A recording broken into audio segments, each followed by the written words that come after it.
శ్రీమాత్రే నమః. సద్గురు జ్యోతిష్యాలయం జూలై నెల రాశి ఫలితాలు కొన్ని అనివార్య కారణాల వల్ల ఒక 10 రోజులు లేటుగా నేను మీ ముందుకు వస్తున్నాను. జూలై 10వ తారీఖు నుండి మొదలు పెడితే జూలై 30 వరకు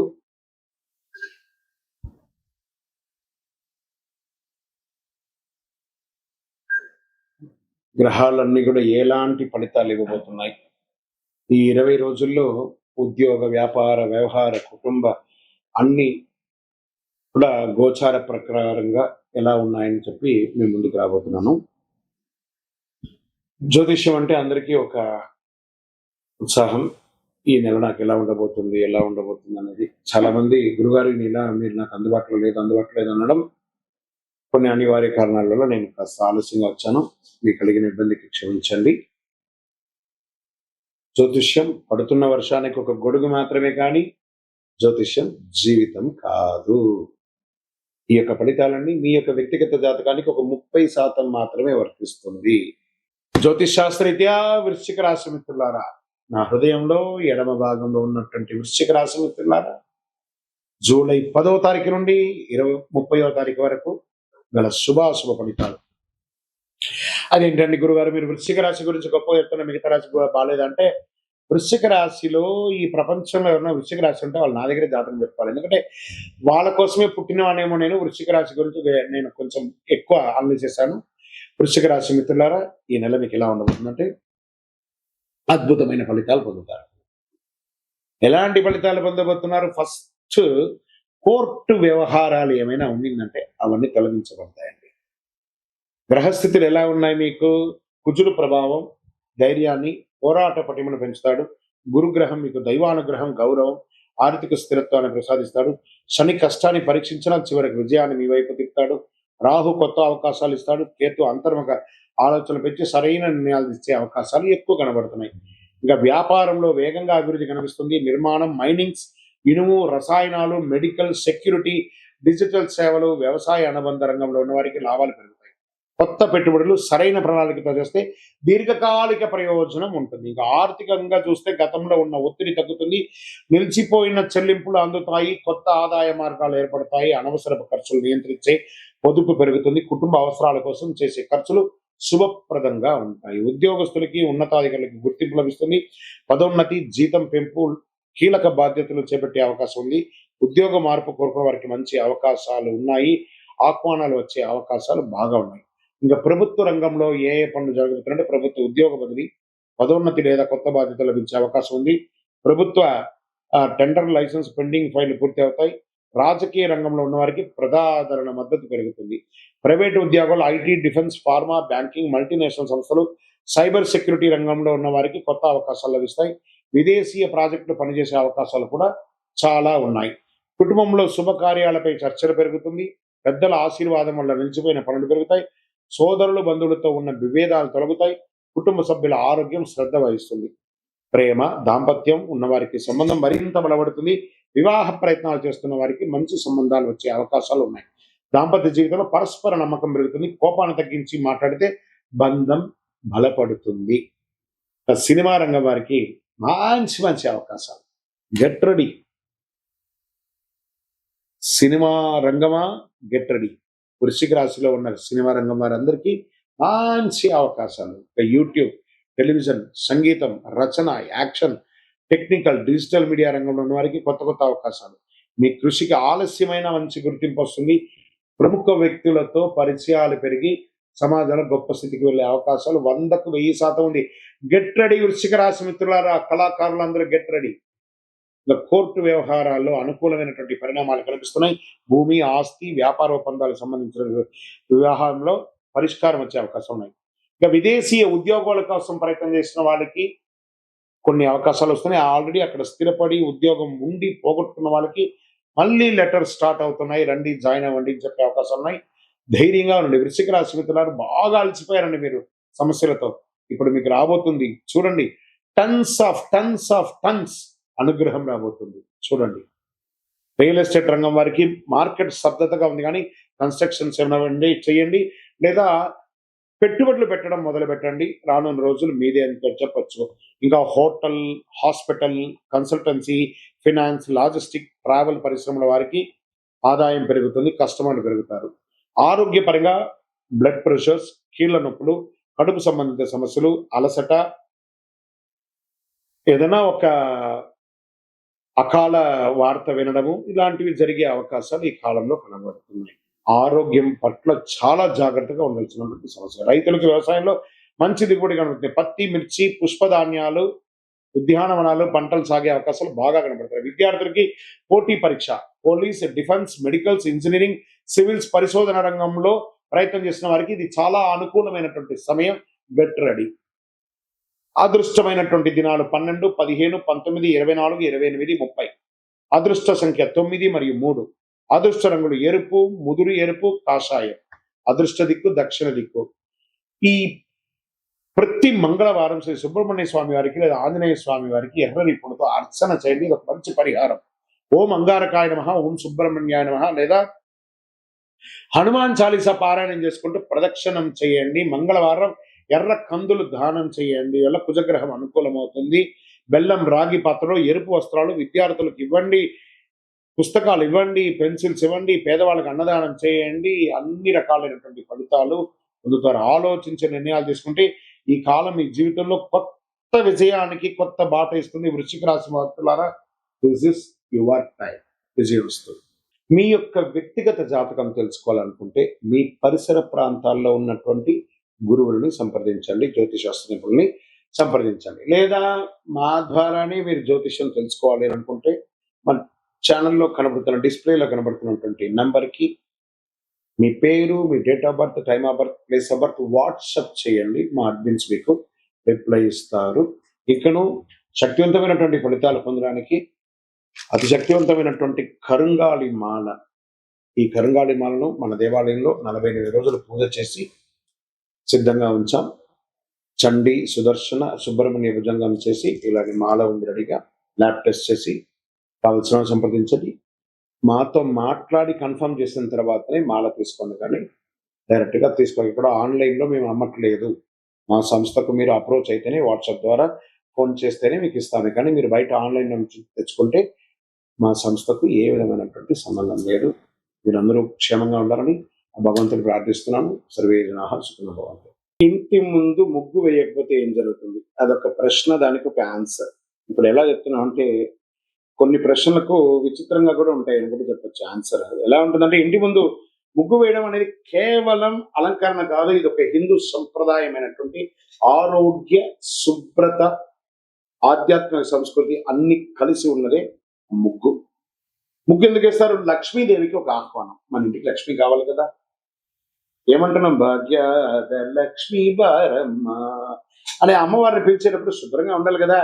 సంప్రదాయం నమ్మక ప్రకారం పరిశుభ్రత ఇంటి ముందు ముగ్గు కంటే మహాలక్ష్మి దేవి కటాక్షం లభిస్తుందని డైలీ ఇంటి ముందు ముగ్గు వేస్తారు. మరి పరిశుభ్రతకు కూడా గుర్తు. ఓహో, వీళ్ళు ఇల్లు శుభ్రంగా ఊడ్చి క్లీన్ చేసి ముగ్గు వేస్తారు కాబట్టి పూర్వకాలం తెల్లవారుజామున ఇంటి ముందు ఊడ్చి నిల్లు చల్లి ముగ్గు వేయడం అనేది పరిసర ప్రాంతాలు శుభ్రంగా ఉండేది అనేది ఆరోగ్యానికి ఇచ్చే ఒక మొదటి ఇది. ఇంట్లో ఏవో చిన్న చిన్నవి ఉంటాయి, పడిపోతూ ఉంటాయి, చిన్న చిన్న జీవరాశులు చనిపోతుంటాయి, దోమలు కానీ లేకపోతే ఇవన్నీ కూడా వైరస్ వచ్చేవి అన్నీ కూడా ఏం చేస్తారు? ఊడుస్తాం, నీళ్లు చల్లుతాం, కలాపు చల్లుతాం, ఆరోగ్యపరంగానే ఉంటుంది ఏం చెప్తారు. జీవరాశులకి ఆహారం, దాంతో బియ్య పిండితో ముగ్గు వేస్తూ ఉంటారు జనరల్ గా. ఇప్పుడు కదా అన్ని వేస్తుంటారు. సంప్రదాయంగా బియ్య పిండితో ముగ్గు వేయడం వల్ల చీమలు, చిన్న చిన్న పక్షులు, వాటికి ఆహారం దొరుకుతుంది కాబట్టి అలా కూడా ఇంటి ముందర ముగ్గు వేస్తారు. సానుకూలమైనటువంటి వాతావరణం వస్తుంది. అందమైన ముగ్గులు ఇంటికి వచ్చే వారికి ఆహ్లాదకరమైనటువంటి భావన. ఆహా, వీళ్ళు చక్కగా ఉన్నారు, సంప్రదాయంగా ఉన్నారు, ఎవరైతే అలా అనుకుంటూ ఇంట్లోకి వస్తారో ఆ ఇల్లు కూడా సుభిక్షంగా ఉంటుంది. ఇంత ఏకాగ్రత ఎలా పెరుగుతుంది? ముగ్గు వేయడం చేతి నైపుణ్యాన్ని, ఏకాగ్రతను పెంచుతుంది, సృజనాత్మకత పెంచుతుంది. కళలుగా కూడా మనం నేర్చుకునే ఒక ముగ్గు అనేది కాన్సన్ట్రేషన్, ఇన్ని చుక్కలు వేయాలి, ఇన్ని ముగ్గులు వేయాలని వాళ్ళలో కూడా ఆడవాళ్ళ ఒక కళ పెరుగుతుంది. సరే, ముగ్గు వేయకపోతే ఏమవుతుంది? అది కదా ప్రశ్న. మనం ముగ్గు వేయడం వల్ల గురించి కదా మాట్లాడుకున్నాం.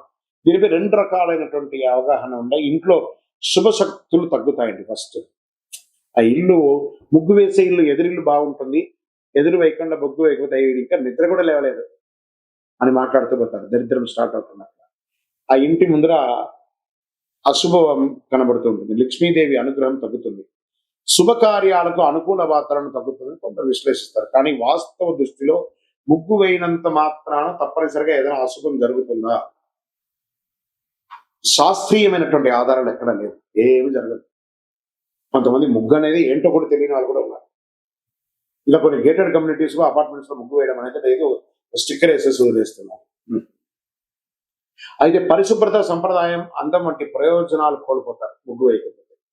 వైదిక సంప్రదాయం ఏ రకంగా చెప్తుంది? ఆధ్యాత్మికంలో ధర్మశాస్త్రాలు ఇంటి పరిశుభ్రంగా ఉంచడం, దేవతారాధనకు ముందు ముగ్గు వేసి గడప కడిగి ముగ్గు వేయడం అనేది పవిత్రత చేకూరుతున్న ప్రాముఖ్యతలు చెప్తున్నారు. ముగ్గు వేయడం అనేది పవిత్రతకు ప్రతీక. తరతరాలుగా వస్తున్న ఆచారం అయితే ముగ్గు వేయకపోతే తప్పనిసరిగా కష్టం వస్తుంది అని చెప్పడానికి ఏ విధమైనటువంటి శాస్త్ర కోణాలు లేదు. ముగ్గు వెయ్యండి, వేయకపోతే మీ ఇష్టం.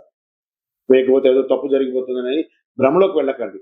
కానీ వేస్తే శుభ్రంగా ఉంటుంది అనేది ముఖ్యం. ఆరోగ్యంగా ఉంటారు. ముగ్గు వేయడం శుభప్రదం, సాంస్కృతిక గొప్ప సంప్రదాయం, విజయవస్తు. తులసి మొక్క దగ్గర దీపం ఎందుకు పెట్టాలి? పెట్టకపోతే ఏమవుతుంది? ఈ తులసి మొక్క ప్రతి ఇంట్లో ఉంటుందండి. అది వచ్చి విష్ణు యొక్క స్వరూపం. కృష్ణ తులసి, రామ తులసి అని 2 తులసి ఉంటుంది. దీపం పెట్టాను దేవుడు అని చెప్పేసి ఆ చెట్లోకి తీసుకుపోయి కొంతమంది పెడతారు. ఆ వేడికి ఆ కరిగిపోతూ ఉంటుంది. అవసరమా?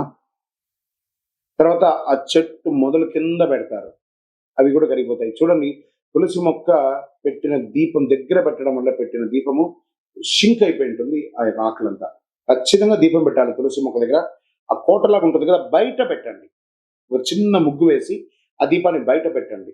అది మన వైదిక సంప్రదాయ ప్రకారం ఒక అద్భుతమైనటువంటి శక్తిగా భావిస్తాం. మహావిష్ణువుకి దీపం వెలిగించడం. ఎక్కడైతే ఎవరు మహావిష్ణు తులసి, ఆ యొక్క తులసికి ఏ దీపం వెలిగిస్తున్నాం? లక్ష్మీపరమైనటువంటి దీపాన్ని వెలిగిస్తున్నాం. అంత అద్భుతమైనటువంటి పవర్ ఉంది. తులసిదేవి విష్ణుమూర్తికి అత్యంత ప్రీతిపాత్రమైనగా భావిస్తూ ఉంటారు. సాయంత్రం తులసి దగ్గర నెయ్యి లేదా నువ్వుల నూనెతో దీపం వెలిగిస్తే శుభం జరుగుతుంది. ఐశ్వర్యం, ప్రశాంతత పెరుగుతుంది. సంప్రదాయంలో ప్రతిరోజు సాయంత్రం కుటుంబ సభ్యులందరూ ఒక చోట వెలిగి ప్రార్థన చేసే అలవాటు ఉండేది. ఇంట్లో భక్తి, క్రమశిక్షణ, ప్రశాంతత పెరుగుతుంది. ఆ దీపం కొండెక్కేంత వరకు రాత్రి ఆహారం తీసుకోరు చాలా మంది. ఇది మంచి ఆచరణ. సాయంత్రం దీపం వెలిగించడం వల్ల ఇంటికి పరిసరంగా ఆహ్లాదకరమైనటువంటి వాతావరణం ఏర్పడుతుంది. తులసి మొక్క యొక్క స్వభావమే స్వయం సువాసన, ఔషధ గుణాలు కలిగి ఉన్నటువంటి అద్భుతమైనటువంటి ఒక కల్ప వృక్షం. ప్రతిరోజు సంరక్షించడం వల్ల ఇంటికి పచ్చదనం కూడా పెరుగుతుంది. ఎప్పుడు వెలిగించాలి? ఉదయం సూర్యోదయాత్పూర్వం వెలిగించవచ్చు, సాయం సంధ్యలో వెలిగించవచ్చు. కార్తీక మాసంలో ప్రతిరోజు తులసి దగ్గర దీపం వెలిగించడం వల్ల విశేషమైనటువంటి ఫలితాలను పొందే అవకాశాలు బాగున్నాయి. ఏ నూనెతో వెలిగించాలంటే నువ్వుల నూనె లేదా ఆవు నెయ్యితో వెలిగించండి, విశేషమైన ఫలితాలు పొందుతారు. తులసి దగ్గర దీపం వెలిగించిన ఐశ్వర్యం లేదా కష్టాలు దొరకడం వంటి ఫలితాలు సంప్రదాయ విశ్వాసాలకి ఆధారపడి ఉంటుంది. తులసిలో వెలిగించడం కాదు, తులసి దగ్గర వెలిగించాలి. విజయవస్తు. నిత్య దీపారాధన చేయడం వల్ల ఫలితం ఏంటి? దీపం జ్యోతి నమస్తుభ్యం చెప్పి మనం ప్రార్థన చేస్తుంటాం. దీపం వెలిగించడం వల్ల జ్యోతి వెలిగెను, మకర జ్యోతి వెలిగెను. దానివల్ల ఏం లాభం? అజ్ఞాన్ని పారదోలే జ్యోతి వెలుగుతుంది అనమాట. ప్రతిరోజు స్నానం చేసి మన ఇంట్లో దేవుడి దగ్గర దీపం వెలిగించడం, తులసి కోట దగ్గర దీపం వెలిగించడం ఒక సంప్రదాయం అండి. ఉదయ సాయంత్రంలో ఇలా వెలిగించడం వల్ల ప్రతిరోజు భక్తితో దీపారాధన చేసి ఇష్టదైవ అనుగ్రహం పొందుతారు. మనకు డైరెక్ట్ గా భగవంతుడికి మనము ఆహారం ఇవ్వాలి. అందుకే హోమాది కృత్యాలు చేస్తారు కదా. ఈ దీపం యొక్క కాంతితో ఆ నూనె కరిగి ఆకాశం వెలిగి మన ఇష్టదేవుడికి ఆహారంగా మారి మనకు అనుగ్రహంగా తిరిగి రావడమే దీపారాధన యొక్క ఫలితం. లక్ష్మీ కటాక్షం, ఇంట్లో శుభం, ఐశ్వర్యం, సిరి సంపదలు వెలుగుతుంది. దీపం వెలుగుతుంది చూసారా, అలా ఆ చుట్టుపక్కల చూడండి, ఒక బ్రైట్ గోల్డెన్ ఫ్రేమ్ తో వెలుగుతుంది ఆ దీపం. అవన్నీ కలర్ ఇమాజినేట్ చేసేదా, అదే అద్భుతం సృష్టి అని కూడా చెప్పచ్చు. మానసిక ప్రశాంతత పెరుగుతుంది, మనసు ప్రశాంతంగా ఏర్పడి చక్కగా కుటుంబంలో సామరస్యం పెరుగుతుంది. ఎవరో ఇంట్లో కోడలు, అత్త, మామ ఎవరైనా దీపం వెలిగించాలని చెప్తుంటారు చూస్తారా, చాలా అద్భుతమైనటువంటిది ఉంటుంది.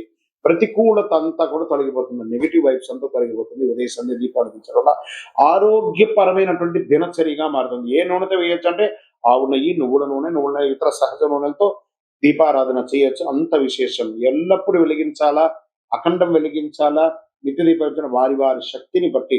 ఒకవేళ మీరు అఖండ దీపం వెలిగించి గాలికో దేనికో ఆరిపోతే అదేదో అపశకునంగా మార్చకండి. టెక్నికల్ గా ఆరిపోయింది అంతే. దాని గురించి దీపం వెలిగించడం మన బాధ్యత. ఆ ఉండడం ఉండకపోవడం అనేది గాలిలో ప్రకృతిలో ఉన్నటువంటి ఒక శక్తిని బట్టి. కాబట్టి సెంటిమెంట్ కి దీపాన్ని తీసుకొని వెళ్ళకండి. అది నిత్య ఉత్సవం, నిత్య పని అది. విజయవస్తు. ప్రతిరోజు కనకదార స్తోత్రం చదవాలా? దానివల్ల ఫలితం ఏమైనా ఉంటుందా? ఉంటుంది కదా! ఒక పేద ముసలి ఆవిడ ప్రార్థన చేస్తూ ఉంటే ఆదిశంకరుల వారు భిక్షాటనకు వెళ్లారు. భవదీ భిక్షాం దదాతు దేహి కదవతి భిక్ష, మీరు నాకు దానం ఇస్తున్నారంటే ఒక బ్రహ్మచారి కుర్రోడు వచ్చాడు కదా అని చెప్పి ఇల్లంతా తిరిగి వెతికితే ఎక్కడ కనబడపోతే ఒక కుళ్ళిపోయిన ఒకే ఒక ఉసిరికాయ మాత్రం ఉండిందట ఆ పేద ఆవిడ దగ్గర. కాలడి క్షేత్రంలో. కాల్ అడి అంటే కాలు పెట్టినటువంటి స్థలంలో. అలాంటి క్షేత్రంలో ఆవిడ వచ్చి తీసుకొచ్చి, అయ్యా నా దగ్గర ఉన్నది ఇదే అని చెప్పి ఇవ్వగానే, అంగం హరే పులగభూషణ వాసయంతి అని చెప్పి కనకదార స్తోత్రాన్ని ఆదిశంకరులు ఈ ప్రపంచానికి అందించారు. అలా ఆ ఇంట్లో ఆ బంగారు వర్షం కురిసిందంట. ఆ ఉసిరికాయతో వర్షం. ఆ కనకదార స్తోత్రం చదవండి. 2 పూటలా చదవండి లేదా వినండి. యూట్యూబ్‌లో వస్తున్నాయి. టీవీలో వస్తున్నాయి. ఆ అడ్వర్టైజ్‌మెంట్‌తో కాదు, డౌన్‌లోడ్ చేసుకొని వింటూ ఉండండి. ఎలా అద్భుతమైనటువంటి ఫలితాలు పొందుతారంటే ఐశ్వర్యం, ఆనందం, ఆరోగ్యం అన్ని రకాలైనటువంటి ఫలితాలను పొందుతారు. ఆ కనకదార స్తోత్రంలో అంత పవర్ ఉంది. విజయోస్తు.